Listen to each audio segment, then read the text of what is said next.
Bueno, hola, buenas tardes. Mi nombre es Miguel Peñarrocha. Continuamos con el curso de neonatología para enfermería. Nos encontramos ya en un curso avanzado, precisamente en la unidad 4, clase 2. Recordemos que son 5 unidades, 3 clases de las 5 unidades, 4 clases de la unidad 4. Esta es la clase número 2. Es un curso que lo teníamos un poco no abandonado, pero bueno, por algunas cuestiones lo fuimos un poco dejando de lado.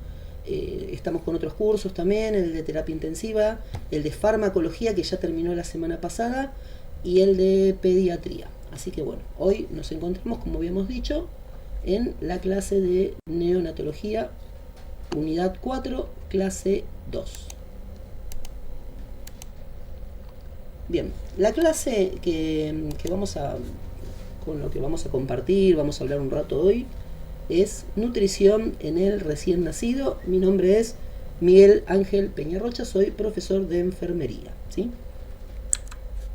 Ahora vamos pasando, igual me van diciendo si no se llega a ver el slide, es más que nada avísenme eso. Bien, nutrición enteral en prematuros. Bien, el impacto de la nutrición materna en el bajo peso al nacer y la restricción del crecimiento intrauterino. Sabemos la importancia de la nutrición adecuada, la alimentación materna también, ¿no? Durante el embarazo tiene que cumplir de manera adecuada la alimentación de la mamá, como para poder transmitirle de alguna forma los nutrientes al embrión primero, después al feto, ¿no? Y al niño por nacer, ¿sí? El bajo peso al nacer y la restricción del crecimiento intrauterino se asocia a una alta morbimortalidad perinatal, o sea, morbimortalidad, ¿no? De enfermedad y mortalidad. Puede ser solo enfermedad o puede incluir la muerte. Por eso también el aporte de algunos nutrientes micronutrientes, ¿no? Durante el embarazo para suplir de alguna forma cuando hay algún déficit en la alimentación materna, en el aporte que la madre puede llegar a recibir en cuanto a lo que es la alimentación natural durante el periodo de embarazo. A pesar de los avances en la atención prenatal y las medidas de prevención, estas situaciones siguen siendo un problema, sobre todo en países en vías de desarrollo o en países en desarrollo, ¿no? Hay dificultades nutricionales, ¿no? Muchas veces tienen que ver con la cuestión económica, de poder alimentarse adecuadamente, de poder comprar los alimentos y comidas de forma adecuada o hacerlas como corresponde, las 4 comidas o 6 comidas, dependiendo, ¿no? de lo que se considere una alimentación adecuada. A veces también las horas de trabajo, que implican muchas horas de mujeres embarazadas, muchas horas de trabajo, muchas horas fuera de la casa, donde no pueden alimentarse adecuadamente. O de forma sana, ¿no? También comer muchas veces comida rápida, sin una cocción, sin una preparación adecuada. No poder también alimentarse de forma variada, ¿no? Incluyendo frutas, verduras, y bueno, distintos tipos de alimentos, ¿no? Ahí bueno, entraríamos también con el tema de los vegetales, las carnes, ¿sí? Y bueno, también puede haber deficiencia materna en cuanto a los nutrientes. Todo eso va a producir también enfermedad, puede ser materna y fetal, lo que va a producir también retraso en el crecimiento intrauterino y prematurez. Impacto a largo plazo del déficit nutricional intrauterino. Muchas veces esta falta de alimentación materna, que va a influir directamente en el feto, ¿no? Va a producir algunos problemas que, si bien van a generar retraso en el crecimiento intrauterino, como lo habíamos dicho en una primera instancia hace un momento, también va a producir problemas a largo plazo, ¿no? Como cuestiones que tienen que ver con el desarrollo de los sistemas cardiológicos, metabólico, endocrino, ¿sí? También la adaptación a la vida extrauterina va a ser complicada, incluso en la vida adulta. y puede asociarse también el bajo peso al nacer con mayor incidencia de hipertensión arterial en la adolescencia y la adultez, enfermedad coronaria, resistencia a la insulina, ahí aparecería la diabetes, hiperlipidemia e incluso obesidad. Si voy muy rápido, me paran, me dicen, me preguntan y seguimos, ¿sí? Objetivos de la nutrición temprana y valoración del crecimiento en recién nacidos. Principales objetivos: mantener una adecuada masa corporal y la densidad ósea, ¿sí? Para una correcta evaluación del crecimiento de los recién nacidos prematuros, hay que considerar el estado nutricional y la velocidad del crecimiento, ¿sí? No es solo que tenga los nutrientes necesarios, sino cómo va evolucionando en cuanto a su crecimiento. También recordemos que el niño cuando nace, a los 7 días, pierde un cierto porcentaje de su peso, que después lo va a ir recuperando con el paso del tiempo. Pero bueno, el niño prematuro es un control más exhaustivo de esa pérdida de peso que pueda llegar a tener. Preguntas esenciales sobre el desarrollo de los bebés prematuros. Entonces hay distintas preguntas que nos tenemos que hacer, ¿no? Como, ¿existe un ritmo adecuado de aumento de peso y talla?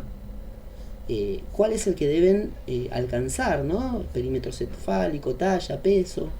¿Se conoce cuál es el ritmo ideal de crecimiento? Estas preguntas no tienen respuesta, ¿no? Porque también tienen que ver a veces con cómo se alimentó, los nutrientes que recibió, también el estado inmunitario, si tiene algún tipo de enfermedad con la que haya nacido, ¿no? En ese caso puede ser que se vea algún tipo de detenimiento en cuanto al crecimiento, ¿sí? Si quieren preguntarme algo, abran el micrófono y me preguntan, porque veo que hay como un mensajito, pero no lo llego a leer. Y si lo saco el slide, tengo miedo de que me cueste entrar y no grabarlo, ¿sí? ¿Se conoce el ritmo? Bueno, existen también estándares. Perdón, no escuché, ¿cómo? Era como factor de riesgo también en embarazos adolescentes. Ah, bien, bien. Claro, usted lo que dice que también es un factor de riesgo, el embarazo adolescente. No estaba estipulado acá, pero sí, muchas veces también adolescentes que se embarazan, hay toda una situación social muchas veces, y ahí donde hay déficit en la alimentación, ¿sí? Puede llegar a haber déficit en la alimentación o no.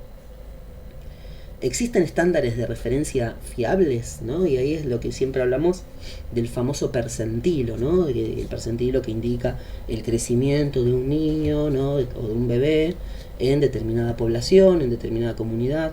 A veces estos percentilos tenemos que considerar que los percentilos tienen que estar adaptados a la realidad socioeconómica y cultural del país donde se va a observar. Yo no puedo tomar un percentilo de Estados Unidos y ese percentilo llevarlo a nuestra realidad y tratar de hacer esa comparación. Sería muy difícil o descabellado, porque no va a decir con la realidad socioeconómica de nuestro país, o llevar, no sé, de Estados Unidos, por ejemplo, a África. Entonces es otra realidad. Bien, seguimiento nutricional, clave para el crecimiento del prematuro. Tiene que ser personalizada la nutrición, ¿no? Esto que yo decía, hace un ratito hablábamos, que tiene que tener un seguimiento adecuado del crecimiento del niño, pero hay que tomar en cuenta también las características socioeconómicas, culturales, que hacen a la alimentación materna, si ha sido adecuada o no, ¿sí? Bueno, se debe monitorizar de forma constante el peso, la talla, el perímetro cefálico, la evaluación calórica diaria, ¿sí? Adaptación del plan nutricional según necesidades individuales, la edad gestacional, el peso a nacer, si tiene complicaciones como enfermedades, infecciones van a detener el crecimiento también, algunas enfermedades van a detener el crecimiento, y la alimentación ya tiene que no estandarizarse, porque estandarizarse sería decir, tiene que alimentarse tantas kilocalorías por día. No, en ese caso habría que aumentar la ingesta, o en algunos problemas respiratorios, y esto pasaba mucho en pediatría, hay que disminuir la ingesta, y ya no sería ingesta por succión, sino sería por gavage, a través de la sonda orogástrica en el caso del neonato, ¿sí? O podría ser nasogástrica, mayormente es orogástrica. De esta forma también evitamos la succión. Acá está el dibujito de la mamadera donde el bebé ¿qué hace? Succiona, ¿no? El hecho de succionar implica un gasto de energía. Ese gasto de energía va a influir directamente en el crecimiento y en el desarrollo, porque al gastar energía está perdiendo de alguna forma nutrientes. Bien. También, bueno, vamos a detectar, importante, ¿no? En el seguimiento nutricional, detectar de forma temprana posibles problemas nutricionales y colaboración multidisciplinaria entre médicos, enfermeros y nutricionistas. Herramientas para la evaluación nutricional, una visión integral. Más allá del peso evaluado, debemos ver también, ¿no?, la antropometría, que es la medición precisa de la longitud, el peso, el perímetro cefálico, como lo habíamos dicho.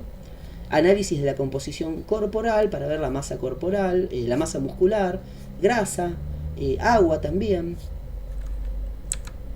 Si voy muy rápido me dicen, ¿sí? Métodos de evaluación del crecimiento. Tenemos curvas de crecimiento específicas para prematuros y evaluación del ritmo de crecimiento. Crecimiento compensatorio, masa grasa versus masa grasa. Bueno, ahí es fundamental comprender que el crecimiento compensatorio, ahí hay un término en inglés, quédense con la palabra crecimiento compensatorio, debe producirse a expensas de la masa grasa, de la masa magra, perdón, no de la masa grasa. ¿Sí? Este proceso de recuperación del crecimiento se observa después de los 3 a 5 años, ya fuera de lo que es la vida neonatal, porque la vida del neonato, o sea, lo que es el periodo neonatal precisamente, va del nacimiento hasta los 28 días, según alguna bibliografía hablaríamos de 30 días. Bien, un aumento del crecimiento basado en el incremento de la masa grasa se asocia con mayor riesgo de alteraciones metabólicas, o sea, mayor grasa, por así decir, ¿no? Eso a lo largo va a producir alteraciones metabólicas a largo plazo. Aportes nutricionales, tenemos varias etapas, son precisamente 3. Etapa inicial, que es la nutrición parenteral y enteral.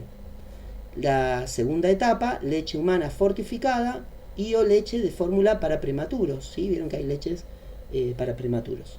Y después etapa post-alta, alimentación por succión, pecho, leche humana fortificada, leche fórmula para prematuros y leche post-alta. Son las 3 etapas que tenemos, ¿no? Inicial, intermedia y post-alta. La parenteral, ¿no? Utilizamos ahí la sondita nasogástrica u orogástrica y es por gavage, ¿sí? Esa sería la enteral, ¿no? Y la parenteral ya sería por nutrición parenteral total, pero en el caso de neonatos. La intermedia, ya saliendo de esta etapa, sería la leche humana fortificada, que también podría, o de prematuros, que también podría ser a través de la sonda nasogástrica, o sea, enteral, y la posalta ya alimentación por succión directamente. Etapa inicial, nutrición parenteral y enteral mínima. Bueno, ahora vamos a ir hablando un poco de cada una de estas. Etapa inicial, enteral mínima y parenteral. Nutrición parenteral, por un lado, es aporte intravenoso de nutrientes esenciales para mantener las funciones vitales en las primeras etapas. Ahí habíamos visto con Mavi, pero bueno, no lo vimos obviamente con el neonato, pero sí en terapia intensiva, y bueno, ahí hubo algunas cuestiones, otra de las peleas que habíamos comentado, ¿no? Y después tenemos, bueno, la nutrición enteral mínima, que es introducción gradual de pequeñas cantidades de nutrientes por vía oral o a través de sonda, estimulando el desarrollo del sistema digestivo. Etapa intermedia, leche humana fortificada y o leche de fórmula para prematuros. Pasamos. Etapa posalta, que es alimentación directamente por succión, o pecho también, ¿no? Succión que puede ser mamadera o pecho. Se estima siempre ir a la nutrición, alimentación natural, que sería por pecho. Eso es el ideal, porque siempre tienen los mejores nutrientes, ¿no? Los que tienen también, bueno, empieza con la primera etapa de la lactancia, ¿no? Con el calostro, que es lo que genera, ¿no? Los nutrientes verdaderamente que van a aportar incluso la inmunidad también, ¿sí? Alimentación por succión, desarrollo de habilidad para succionar, es crucial para la alimentación. Siempre, sobre todo en madres primerizas, esta etapa debe ser a conciencia, debe tener un seguimiento importante respecto de los cuidadores, llámense enfermero o enfermera, que son quienes tienen que explicar la mejor forma para que el bebé pueda succionar, ¿sí? Adecuadamente, teniendo en cuenta los periodos de descanso. Bueno, no vamos a ahondar mucho en ese tema, pero sí que succione de una mama después de la otra, ¿sí? Que vaya un poco variando eso también. Y bueno, y las cantidades también, si tiene un problema respiratorio hay que ver que no sea tampoco de forma continua, hay que dejarle pausas. Bien, si se puede continuar utilizando según las necesidades individuales del bebé, la leche humana fortificada o la de prematuro. Y leche post-alta, fórmulas adaptadas a la transición hacia la alimentación complementaria. Bien, igual no nos metemos mucho en avanzar de esto, de la leche post-alta, porque ya prácticamente, acuérdense, el alta puede ser en 7 días, el alta después de la neonatología, salvo un paciente que haya nacido prematuro y tenga que estar mucho más tiempo en una neonatología, ¿sí? Así que ahí sí continuaría con la leche de prematuros, leche fortificada prematuros o leche humana fortificada. Bien, evolución de la alimentación del recién nacido. Desde la unidad UCI, unidad de cuidados intensivos neonatales, al alta, ¿no? Acá tenemos la nutrición parenteral total y la enteral mínima. Igual acá los dicen todos, ¿no? Nutrición parenteral, la nutrición del recién nacido prematuro, ¿sí? La enteral, que es la leche humana fortificada y la leche de fórmula pretérmino o prematuro, y finalmente, que sería en el alta, la de succión, la leche humana y la fórmula de leche humana fortificada, LHF, y la leche post-alta. Bien, necesidades nutricionales del feto y el recién nacido prematuro, ¿no?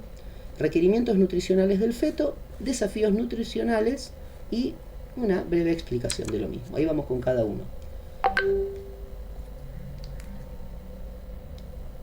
También, si necesitan escribirme algo, pueden escribirme al WhatsApp. Entonces yo lo leo en el celular, ¿sí? Y bueno, después lo traigo acá a los comentarios. Bien, el feto en crecimiento necesita un aporte elevado de macronutrientes.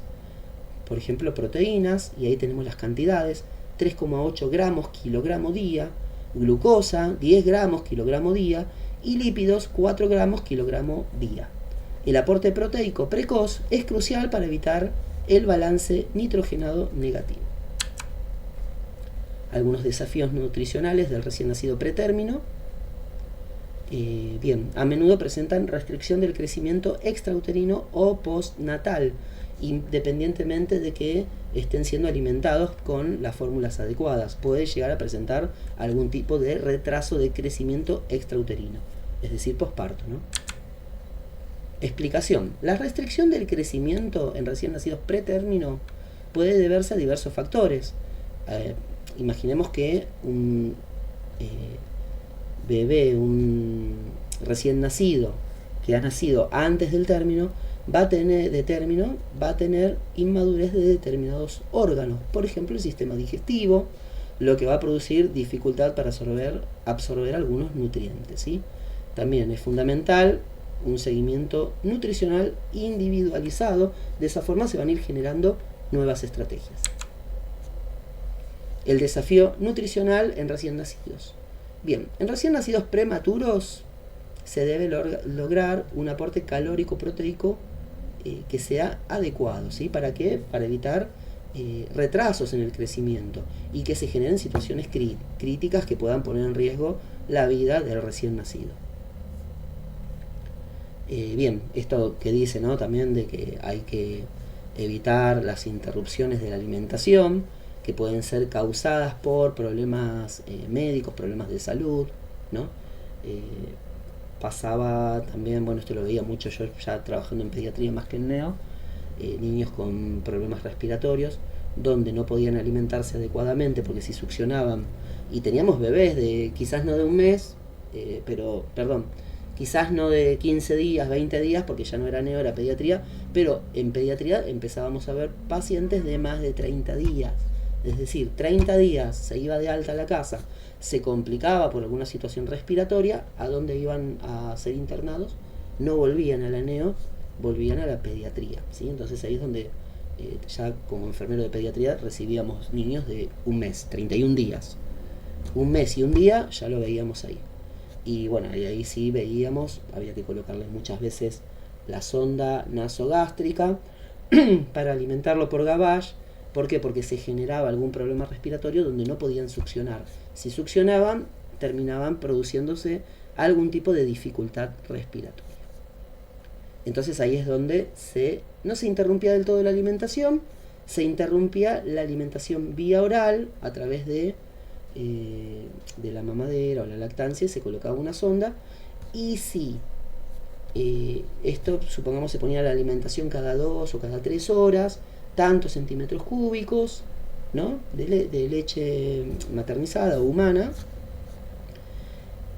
antes de la siguiente alimentación, 15, 20, 30 minutos antes de la siguiente toma, había que tomar una cantidad de leche que se extraía de la sonda, ya se conectaba una jeringa al extremo distal de la sonda, se retiraba la cantidad, eso es lo que le llamamos residuo.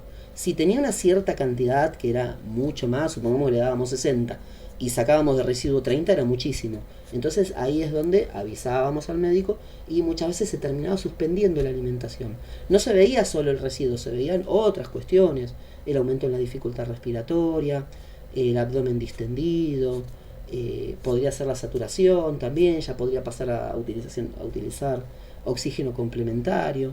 Sí, eran varios factores que teníamos que tener en cuenta. Entonces ahí pasamos de vía oral, succión, sonda nasogástrica, enteral, y finalmente la suspensión en la alimentación. ¿Por qué? Porque el estado del niño se empezaba a complicar, ¿sí? No sé si me van siguiendo lo que quiero explicar, igual hay dudas, me pueden escribir por el WhatsApp y yo las voy trayendo acá, ¿sí?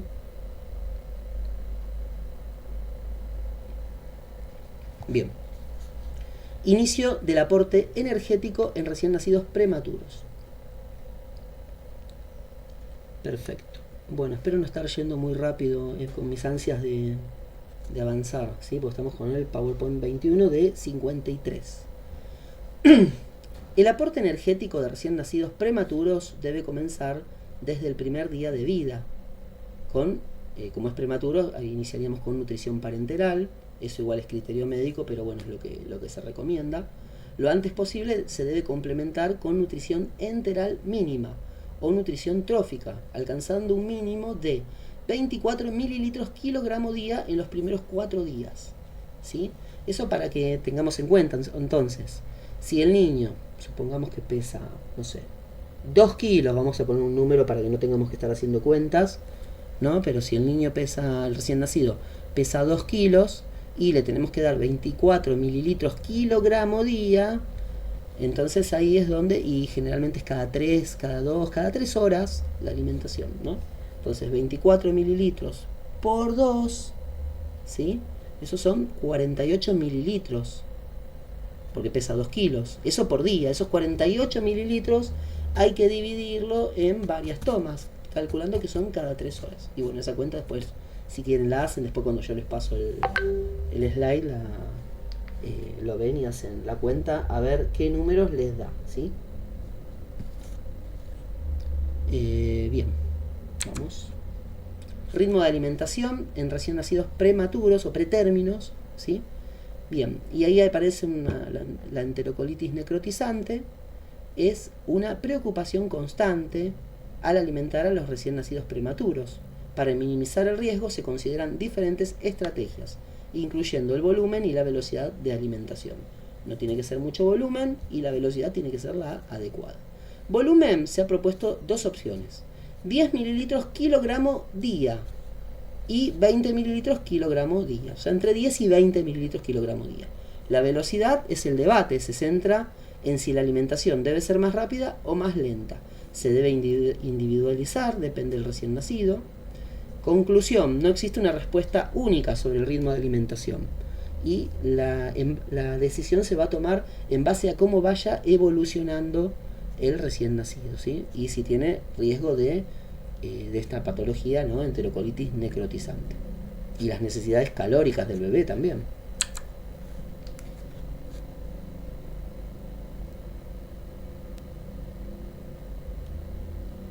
Bien, métodos de alimentación enteral en recién nacidos prematuros, continua versus intermitente, ¿no?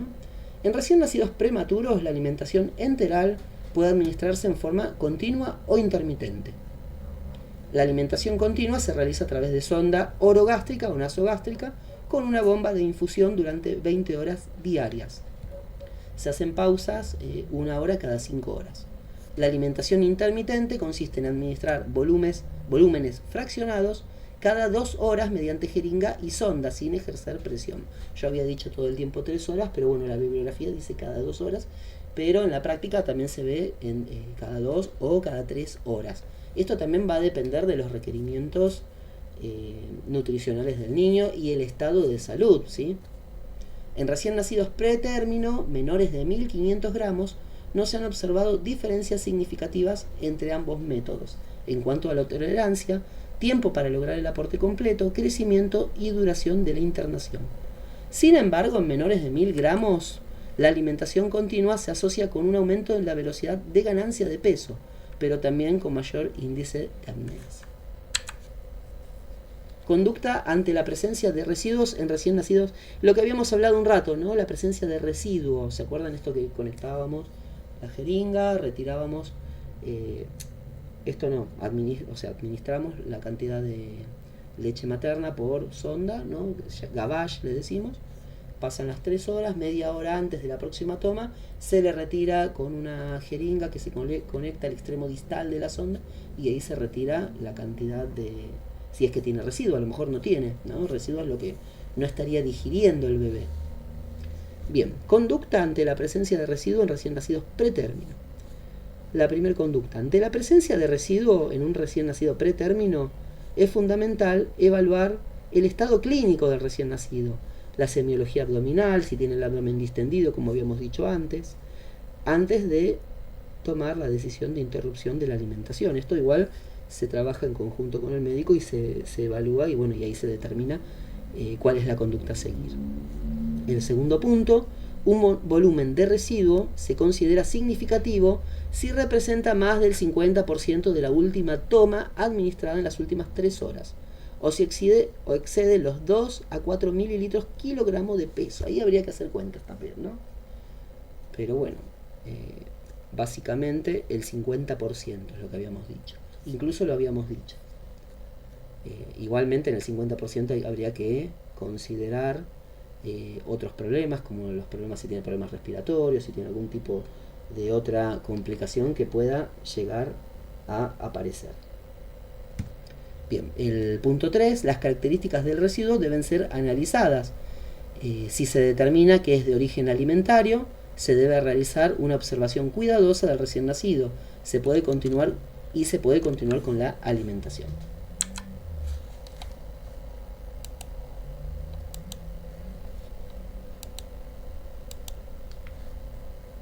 Acá nos quedamos, ¿no? Sí. Residuo gástrico en recién nacidos pretérminos. Un poco hablar de lo que es una guía de actuación. La presencia de residuo bilioso requiere la confirmación de la correcta ubicación de la sonda orogástrica. Esto se realiza mediante una radiografía simple de abdomen y la utilización de una tira reactiva, más que nada la tira reactiva para determinar el pH, ¿sí? Un pH alcalino indica un desplazamiento de la sonda al duodeno. Si el residuo es bilioso, sanguinolento o purulento, hay que hacer una evaluación del estado del recién nacido, ¿sí? Bien, alimentación enteral en recién nacidos de alto riesgo. La alimentación enteral en recién nacidos con catéter umbilical, ductus arterioso permeable, en tratamiento con inotrópico, un bebé que está realmente con algún grado de complicación bastante importante, ya estamos hablando de una unidad de cuidados intensivos neonatal, ¿sí? O un periodo posquirúrgico, cardiovascular, debe ser individualizada, ¿sí? Si no existe compromiso hemodinámico, la alimentación enteral temprana ofrece beneficios importantes. Bueno, ahí es como que hay que reevaluar, ¿no?, cuál es el estado de este bebé, ¿sí?, de este recién nacido. En cierto modo, como dice el último punto, hay que evaluar cuidadosamente de forma individualizada el cómo se va a continuar con la alimentación, ¿sí? Si se desea continuar, si se puede continuar con la alimentación, si se debe suspender, como ya lo venimos diciendo, pero en vista a la situación de salud o el estado crítico o no del recién nacido. Importancia de la leche humana en la alimentación del recién nacido prematuro. La leche humana debe ser la fuente principal de alimentación. Eso no está en discusión en ningún lugar, que no se puede discutir. Es la mejor alimentación, salvo patologías maternas, ¿no?, que incluyan la suspensión o la contraindicación de la lactancia materna a través de leche humana. Su indiscutible valor, bueno, como habíamos nombrado en un momento, también el valor inmunológico, junto con su contenido de probióticos y prebióticos, bueno, promueve el desarrollo de una flora intestinal beneficiosa y proporciona nutrientes esenciales para el crecimiento adecuado del recién nacido. La lactancia materna ofrece amplios beneficios que impactan positivamente en diversos aspectos de la salud del recién nacido. Bueno, todo el tiempo hablando de la lactancia materna, la leche humana, que es la mejor alimentación para el recién nacido. Ahora, y acá aparece lo que era el calostro, ¿no? Entonces vamos a hacer un cuadro, vamos a ver este cuadro, vamos a analizarlo, donde hay una comparación de calostros, pretérmino y término. Todos son calostros, uno es pretérmino y otro es término, ¿no? Total de proteínas, gramos por litro, 0,43 a 1,3 del pretérmino, el de término 0,31 a 0,05, ¿sí?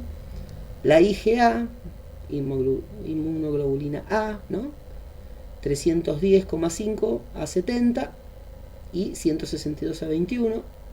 Bueno, esto igual después lo pueden ver con el slide, pero vean la comparación entre uno y otro, ¿sí? Como cuál tiene mayor cantidad, ¿no?, a razón de lo que es gramos litro, miligramos gramos, ¿sí? Como el calostro pretérmino es superior al calostro término en cuanto a cantidades hablando, ¿no? Obviamente si es cantidad de estos nutrientes, es calidad también. Aporte nutricional en recién nacidos pretérmino, ¿sí? La importancia de la fortificación de la leche humana. Aunque la leche humana es el patrón de referencia ideal, como lo venimos diciendo, los recién nacidos pretérminos presentan una necesidad incrementada, ¿sí? Esta deficiencia nutricional implica una mayor demanda de proteínas, energía, calcio, hierro, zinc. Para suplir esta necesidad se recurre a la fortificación de la leche humana, ¿no? Y ahí va a tener un aumento significativo en contenidos: calórico 20%, proteico e hidrocarbonado 40%, y el calcio 100%, zinc 200%. Por eso es leche fortificada.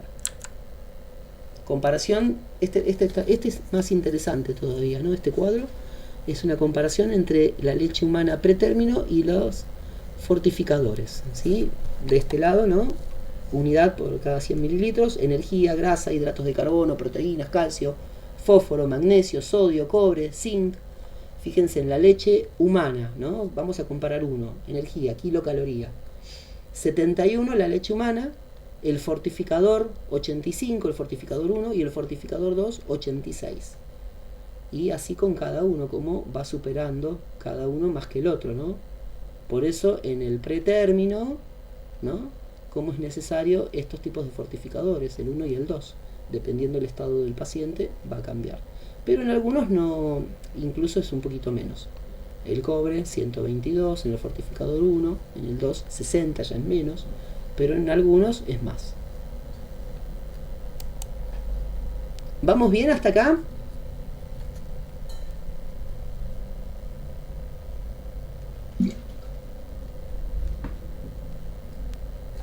Bueno, pienso que sí, o me quedé más solo que la una, esa es la otra. Porque no veo si se fueron, pero no pasa nada. Bien, utilización de fortificadores de leche humana en recién nacidos prematuros.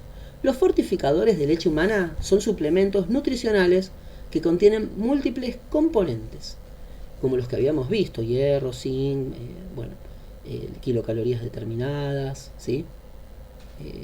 Si mal no recuerdo, sulfato de magnesio. Bueno, retrocediendo un poquito acá, tenemos proteínas, grasas, hidrato de carbono, magnesio, sodio, cobre, zinc, ¿no? Bueno, estos están ampliadas las cantidades. Su administración se asocia a una mejora a corto plazo en la ganancia de peso, talla y perímetro cefálico. No se han observado efectos adversos a corto ni largo plazo.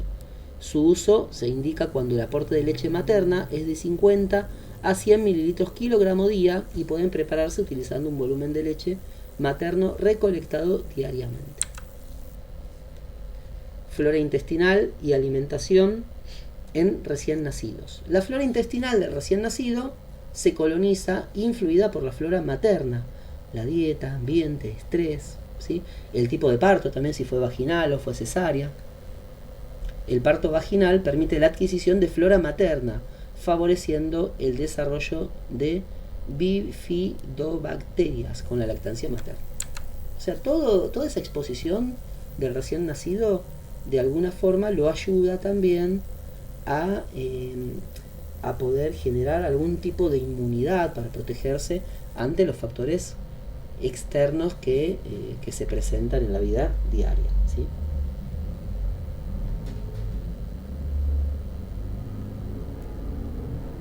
Bien.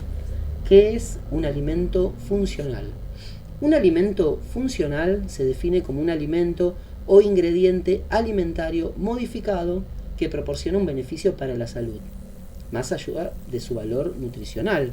Este beneficio se atribuye a la presencia de uno o varios de sus componentes. La leche materna se considera un alimento funcional, ya que contiene oligosacáridos que actúan como prebióticos. Ahí estamos hablando también de un poco las defensas del organismo, y un número significativo de bacterias probióticas. O sea, aporte nutricional más otro valor que no es aporte nutricional, ¿sí? Es como es un conjunto de dos cuestiones al menos. ¿Qué es un prebiótico? Un prebiótico es un tipo de componente alimenticio que no se digiere en el intestino delgado y es fermentado de manera selectiva por ciertas bacterias en el intestino grueso. Este proceso de fermentación promueve el crecimiento y o actividad del grupo específico de bacterias beneficiosas en el colon. Bueno, en definitiva, los prebióticos sirven como sustrato para la microbiota intestinal beneficiosa. Prebióticos, mecanismos de acción y efectos en la microbiótica. Los prebióticos, oligosacáridos con 330 monosacáridos, incluyen fructooligosacáridos, y ahí para abreviarlo FOS, ¿no? Y galacto-oligosacáridos, galacto-oligosacáridos y lactulosa. Estimulan, ¿qué es lo que van a producir? Estimulan selectivamente bifidobacterias y lactobacilos, inhibiendo patógenos mediante la producción de ácidos grasos de cadena corta y la vitamina B. Ya hablamos de lo que es el prebiótico, y ahora ¿qué es un probiótico? Un probiótico es un suplemento oral o alimento que contiene una cantidad suficiente de microorganismos vivos. La eficacia de un probiótico depende de la cantidad y tipo de microorganismos presentes. ¿Cuáles son y cómo actúan. Los probióticos, y ahí hablamos del Lactobacillus, que es uno de los más conocidos, Streptococcus, son bacterias lácticas, colonizan el intestino, inhiben patógenos, tiene que ver también con la cuestión de defensa del organismo, ¿sí? La inmunidad, fortalecen la barrera intestinal, modulan la respuesta inmune a través de la IgA, los linfocitos T y las interleuquinas. También mejoran la motilidad intestinal. ¿Cuál es el requerimiento de calcio? Bueno, la mayor parte de la incorporación de calcio ocurre durante el último trimestre de la gestación. ¿Para qué sirve? Para mineralizar la parte ósea fetal, ¿sí? En recién nacidos prematuros, el 80% de la mineralización ósea se produce en este último trimestre. ¿Cuáles son los requerimientos de hierro? Y ahí tenemos, en el embarazo es de 1 a 6 miligramos kilogramos día, en lactantes, o sea, en el embarazo, cuando la etapa fetal, ¿no? Embrionaria y fetal, es 1 a 6 miligramos kilogramos día, y ya posparto, en lactantes, 3 a 6 miligramos kilogramo día, el doble prácticamente, ¿no? La profilaxis se indica en prematuros, gemelares, con alimentación con leche de vaca o cuando tienen sangrado crónico también. Dosis recién nacido a término, 1 miligramo kilogramo día, recién nacidos pretérmino, que es bajo peso, 2 miligramos kilogramo día, es decir, el doble. Recién nacido pretérmino con muy bajo peso, 3 a 4 miligramos kilogramos día.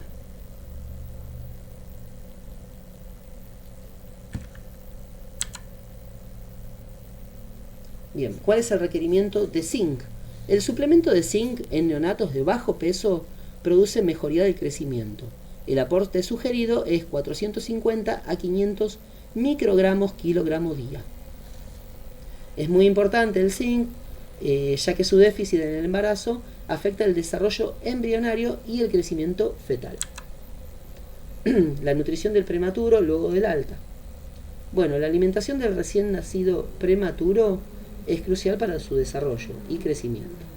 Eso lo pasamos, pero bueno, es indispensable que tras el alta siga con la leche que corresponda. Puede ser fortificada o puede seguir un tiempo más con la leche pretérmino, como ya lo habíamos dicho anteriormente.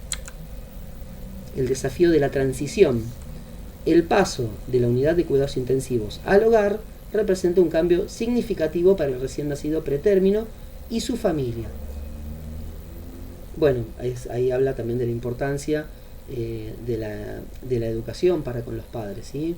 Para que sepan cómo actuar ante alguna dificultad, algunos signos de complicación y para evitar los signos de complicación, qué es lo que debe hacer, cómo debe alimentar adecuadamente al recién nacido tras el alta y con qué tipo de alimentación también.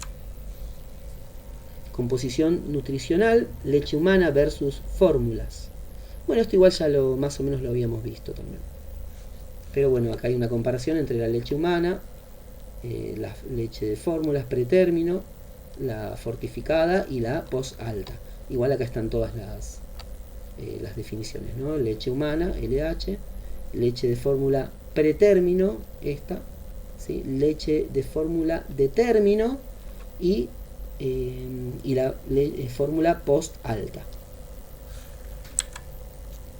Factores que incluyen en el crecimiento compensatorio, no pronuncio esa palabra porque no sé inglés, pero catch up growth, básicamente es esa la pronunciación. El crecimiento compensatorio se refiere, igual lo habíamos dicho en un principio de la clase, ¿sí?, a la capacidad de un niño que ha experimentado un retraso en el crecimiento para recuperar el crecimiento normal y alcanzar los percentilos esperados para su edad. No es uniforme ni garantizado, eso va a depender de varios factores, ¿no? Y es complejo el tema. Factores que influyen en el crecimiento compensatorio: peso al nacer y edad gestacional, retraso en el crecimiento intrauterino, tamaño de los padres, morbilidades, nutrición. Peso al nacer y edad gestacional. Un bebé nacido con bajo peso para su edad gestacional o prematuro tendrá mayor potencial de crecimiento compensatorio que un niño con retraso de crecimiento intrauterino, más severo o crónico. Un peso al nacer más cercano al peso ideal facilita este proceso. También, bueno, el retraso del crecimiento intrauterino, la severidad y la causa subyacente influyen significativamente en la recuperación, ¿sí?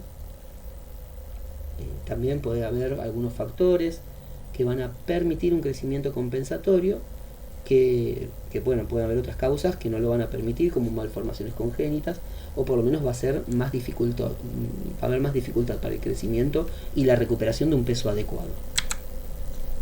Tamaño de los padres. La genética juega un papel importante. Niños cuyos padres son de talla pequeña podrían tener un potencial de crecimiento limitado, incluso con el crecimiento compensatorio, catch-up. Sin embargo, la genética no define el potencial de crecimiento completamente.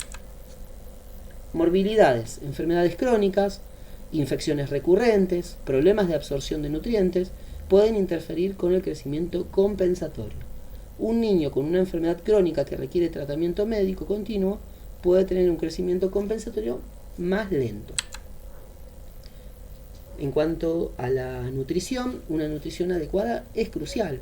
Dieta rica en nutrientes esenciales, calorías suficientes, adecuada ingesta de micronutrientes es fundamental. Y bueno, y la desnutrición, incluso leve, puede impedir o ralentizar el proceso.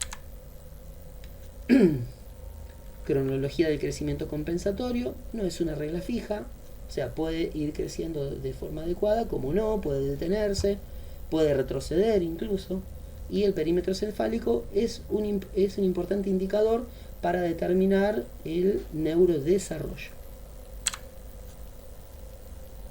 Bien, estrategias nutricionales optimizadas para prematuros. Y ahí las que dicen acá, ¿no? Nutrición parenteral precoz y agresiva, introducción temprana de la alimentación enteral, alto aporte proteico y atención nutricional post-alta. Muchas gracias. Hasta acá dejo de compartir. Bueno, muchas gracias por haber estado. Ahora voy a dejar de compartir, pero si quieren nos quedamos hablando un ratito. Voy a dejar de grabar también. Para el resto que van a ver la clase grabada, nos estamos encontrando en la próxima clase. En estos días ya voy a estar tratando de grabar la clase número 3 de la unidad 4 y bueno, nada, como para darle continuidad al curso y de alguna forma ir terminándolo para darle un cierre. ¿Sí? En agosto estaríamos ya realizando la certificación del curso. Muchas gracias y me despido dejando de grabar. Saludos.